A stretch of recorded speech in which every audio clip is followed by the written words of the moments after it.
अस्सलाम वालेकुम। SM news के साथ मैं हूं अहमद नदीम। खबरों का सिलसिला बढ़ाते हुए खबर शामिल करते हैं कराची से। एसपी मलिर सिंघार मलक के मुताबिक पुलिस को झूठी इतला देना शहरी को महंगा पड़ गया। कराची के इलाके गुलशन हदीद में 17,50,000 डकैती का ड्रॉप सीन हो गया। इसी हवाले से मज़ीद तफसीलात जानते हैं ब्यूरो चीफ जुल्फकार अली से। जी जुल्फकार, आगाह कीजिएगा। जी बिल्कुल, इस हवाले से एसपी मलिर सिंघार मलक का कहना था कि मुलजम ने अपने ऑफिस की रकम खुर्द बुर्द करके 15 मददगार पुलिस को डकैती की इत्तला दी।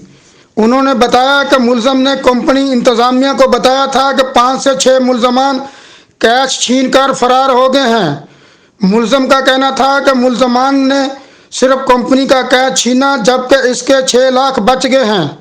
एसपी मलिर का बताना था कि पुलिस को दौरान तफ्तीश डकैती के शवाहद नहीं मिले। पुलिस ने मुलजम प्रताप के घर से छपाए गए 17,50,000 बरामद कर लिए हैं।